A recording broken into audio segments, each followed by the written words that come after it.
Welcome to the Lead Change podcast. I'm your host, Dr. Mary Mulcahy. I'm an orthopedic sports medicine surgeon with a huge interest in contributing to the growth and development of leaders.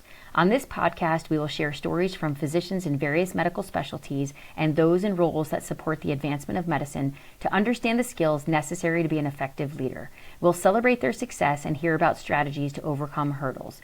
We will also highlight some of the unique challenges faced by women in medicine who are interested in pursuing leadership positions and the importance of mentorship, sponsorship, and allyship in achieving and being successful in those roles. Let's work together, build on shared experiences, learn from those before us, and use these lessons to propel us forward in our career. Let's lead change. Welcome, everyone, to the Lead Change podcast. We are coming to you live from the European Society of Sports Traumatology, Knee Surgery, and Arthroscopy, or ESSKA Congress in Prague. I'm very excited to have two of my really good friends and sports medicine colleagues, Drs. Berte and Katja Tecklenburg, on the podcast today. Dr. Burr is a consultant orthopedic surgeon with a special interest in complex shoulder and knee surgery. She is head of the arthroscopy section in Oslo University Hospital. Dr. Burr earned her PhD in orthopedics from the University of Oslo. She is a very sought-after speaker and has been invited to present at both national and international meetings, contributing as a faculty member on topics related to both shoulder and knee surgery. Dr. Burr currently serves as the second vice president of ESSKA and is the past president of the Norwegian Society for Surgery of the Shoulder and Elbow. She's an associate editor of JISICAS and serves on the editorial boards of AJSM, KSSTA, and the AJSM Electronic Media Editorial Board. Additionally, she's an active member of 3 ESSKAS committees and a committee member of the European Society for Surgery of Shoulder and Elbow. And then we also have Dr. Katja Tecklenburg, who is an orthopedic surgeon specializing in sports trauma and arthroscopic knee surgery. Another focus of her work is as a team physician of the Austrian ski team. She completed her residency at the University Hospital Innsbruck and combined her training with fellowships in St. Gallen in Switzerland, Melbourne, Australia, and in Munich, Germany. She's board certified both in Austria and Germany as a consultant for orthopedic surgery and traumatology and has worked as a surgeon in the Medalab Sport Clinic, IMST, in Austria since 2011. She completed her PhD in the field of ACL surgery at the Medical University Innsbruck. Dr. Tecklenburg has been an active member of the German-speaking Arthroscopy Society and ESSKA for many years. She has served on several ESSKA committees, and she is also the co-founder and chair of the Women in ESSKA initiative. I first met Berte and Katja in 2022 when I traveled to Europe as part of the AOSSM to ESSKA Traveling Fellowship. Berte was one of our hosts in Oslo, and Katja and I connected during the ESSKA Congress in Paris as part of events related to women in ESSKA. We have all become very close friends, and we've worked together in numerous capacities through ESSKA and ESSKAS, and I am so excited to have them here today to discuss the growth and development of the Women in ESSKA initiative. Berte and Katja, welcome to the podcast. Thank you for having us. Thank you. Thanks for this wonderful introduction. It is quite a story that we share, and it's nice to have you here, to be here and be your guest at this podcast. Thank you so much, and I'm very excited to dive into this. So, but before we really talk in detail about the Women in ESSKA initiative, I was hoping both of you can share with us a little bit about your clinical practice and kind of what your specific areas of interest and expertise are. So, Berta, let's start with you. I do both shoulders and knees, even though what people know of me is more for shoulder. That's by coincidence, because in practice I do 50-50. And shoulders, my favorite topic and my deep dive into is shoulder instability. I find very interesting, and particularly for the arthroscopic lateral, which is a challenging procedure. And for knees, my hospital, also University Hospital, is a referral center for different knee injuries. So that's my specific interest in knees, is to do all kinds of ligament reconstructions. Oh, and well, I come from a bit of a different field, and I work in a sports clinic, which is focusing on winter sports, just due to the geographical location of our clinic, which is right in the mountains in Austria, in the middle of all the big ski areas. So I have a focus on knee surgery, reconstructive knee surgery, mainly ACL surgery, which happens a lot in skiing. With ACL injuries, so extremity trauma, meaning I treat a lot of fractures, I do traumatology, but just what happens in sports, lower leg fractures, ankle, wrist fractures, all that. So I have these two focuses, which means arthroscopic surgery and traumatology. It's a very nice field because it never gets boring. You certainly have a wide variety of procedures that you're doing regularly. And I don't even think I really knew how much trauma factors into your practice, but it makes a lot of sense with all those injuries coming right off the mountain.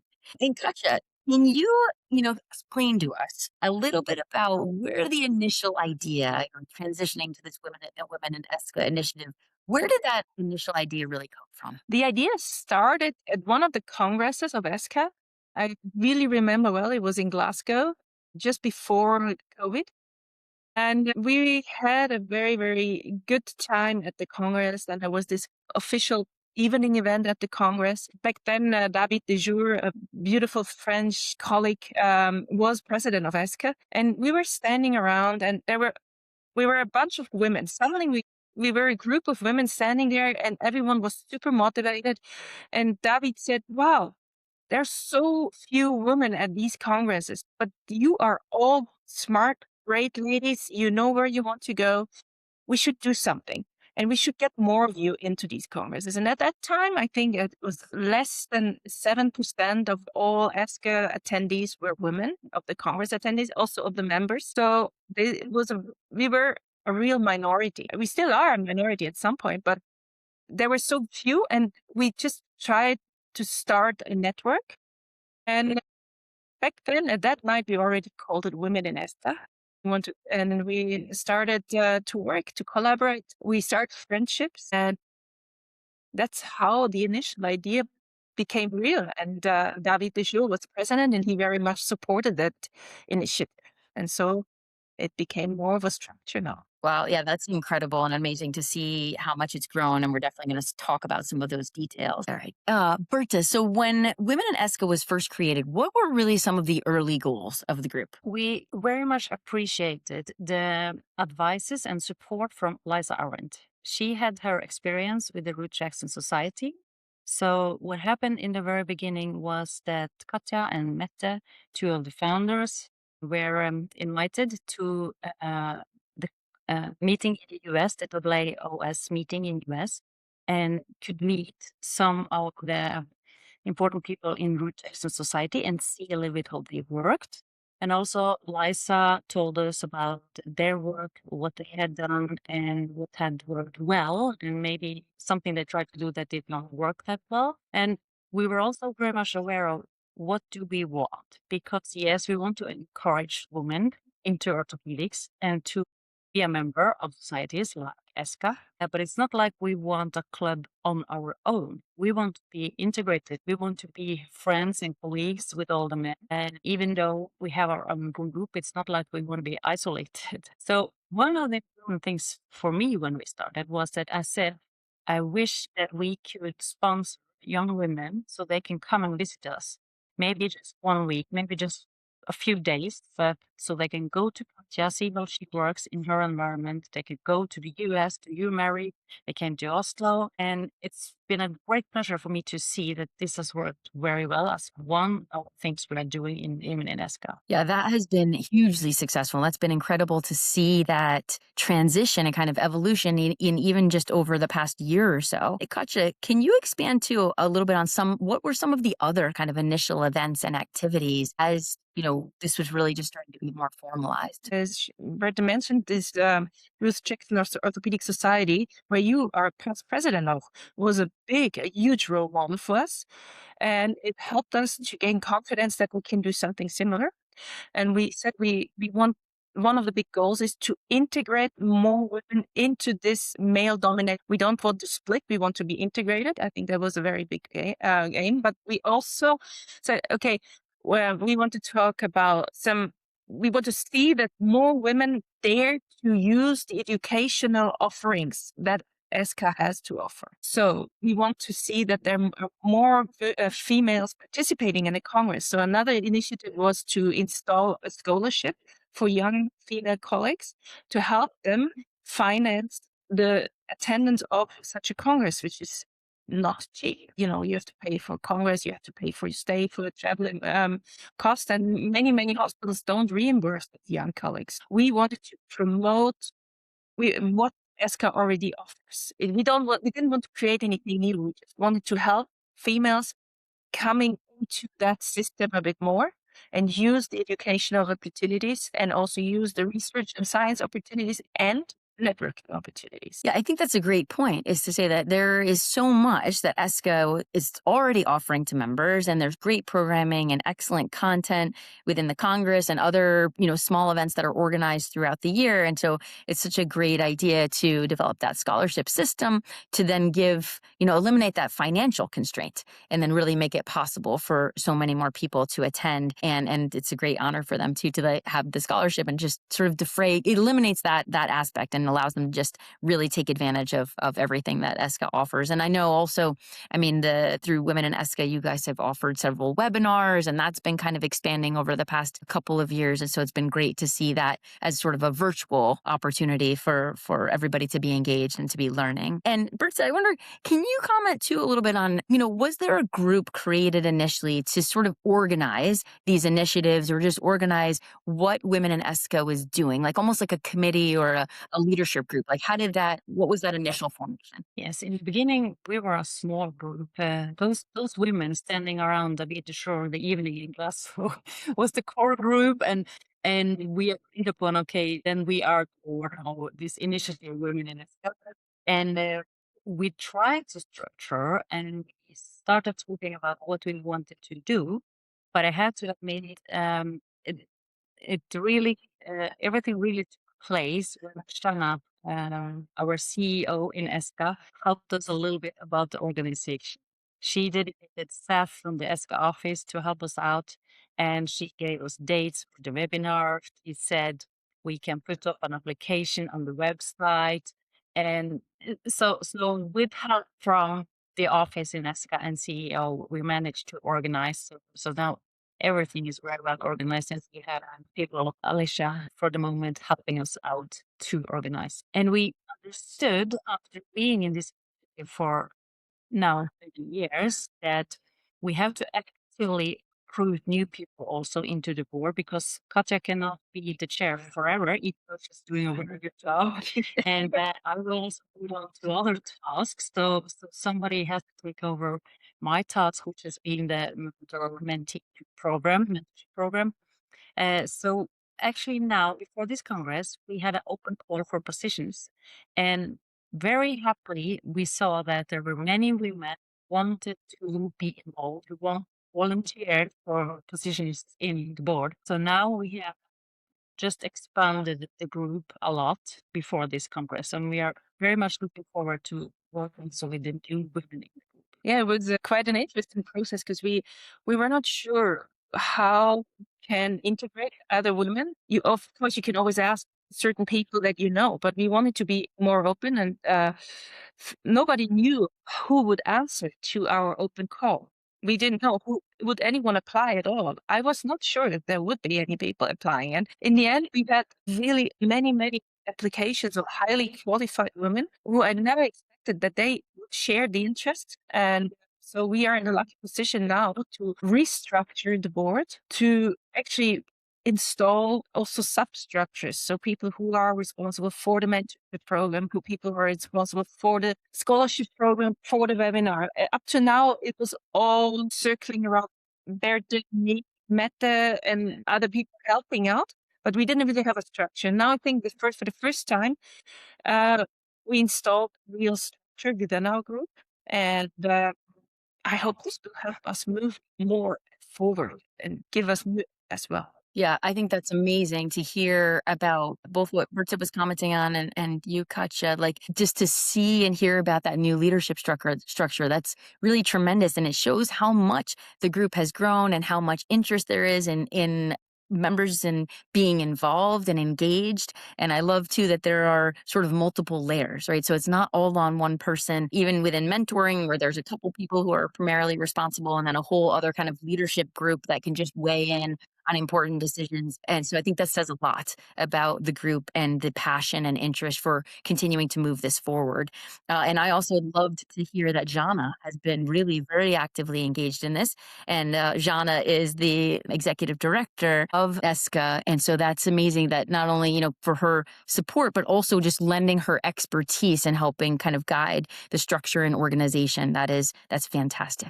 I would love each of you guys to share what's one or two leadership lessons that you have each learned through this process of being so actively engaged in Women in ESSKA over these past few years. So Berta, if you want to start with that. I wanted, and I also learned that it was successful, was when we had the mentorship program, I wanted 2 mentees from different places, different countries, to travel together. This has made a group out of different mentees and the mentors. When they came to Norway, they came both to Oslo first, then to up north to Tromsø, where Method is working. So the 4 of us have our own subgroup, and we try to meet. And this is a small community in Women ESSKA, and I can see that the other groups have done so also.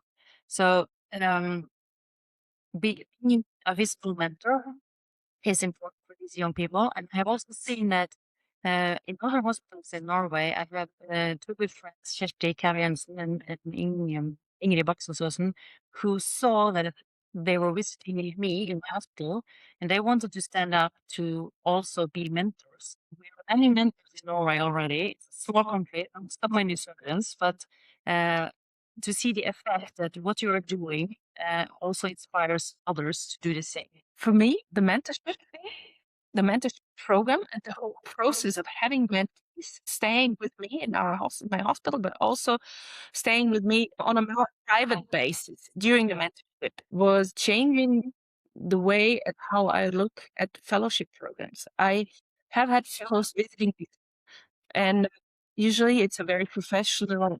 You stay on the surface, you stay on a professional level, but I had a similar experience. I had 2 mentees coming from different islands of the Mediterranean, even very motivated young women.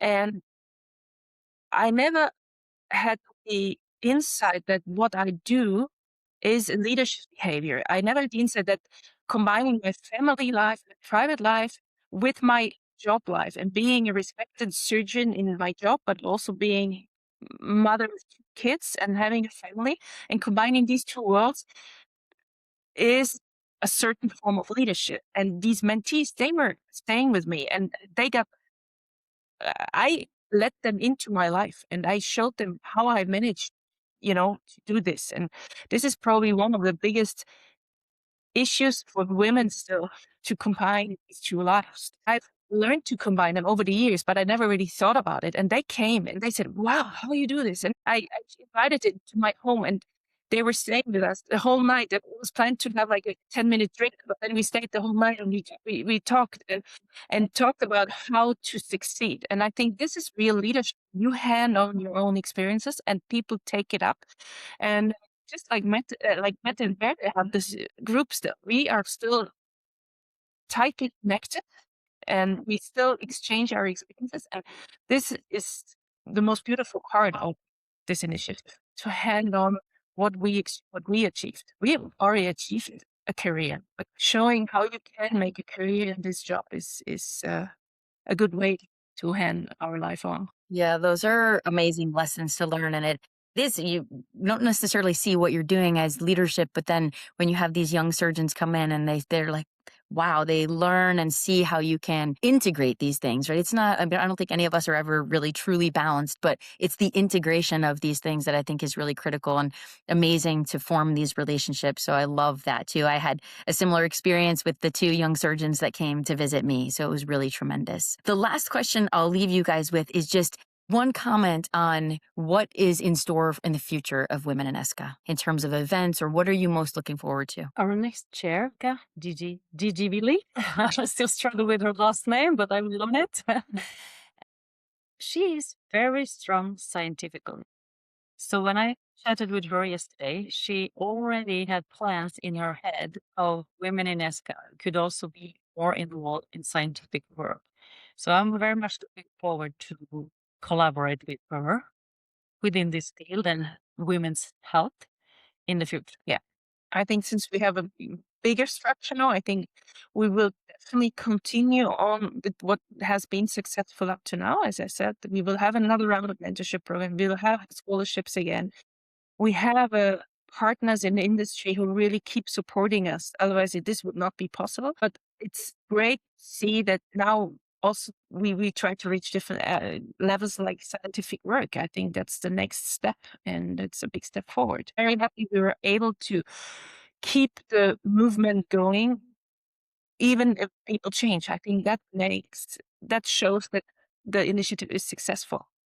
And I just want to say that we are very, very grateful to Smith and Nephew and Zimmer Biomed, who has sponsored all the scholarships and all the mentorships. We could not have done it without them. Yes, yeah, really important to mention that. I appreciate that you bring that up because there's so much that we cannot do without our industry partners. So very, very important to acknowledge that. And it's amazing. I can't wait to see what is in store for the future of Women in ESSKA and just to see how it's grown and the Women in ESSKA roundtable for these past, 2 congresses and just even the change in that short period of time. So, Berta, was there something else you wanted to add too? I just wanted to make a last comment to honor our president, Juan Carlos Monglo, who is in a difficult situation at the moment. But under his presidency, the membership for women in ESSKA has increased by 3% the last 2 years. So our work in Women in ESSKA and his work as the president has given results.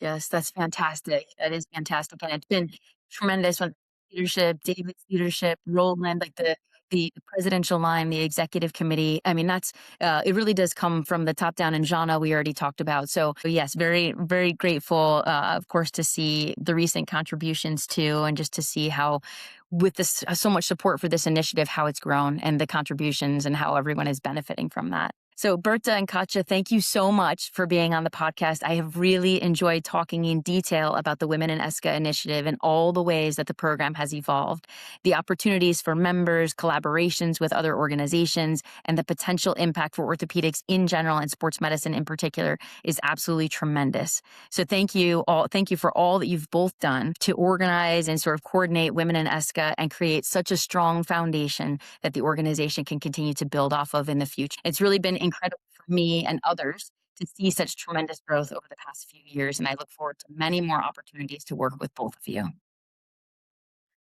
Thank you. Thank you very much. And thank you for having us as guests.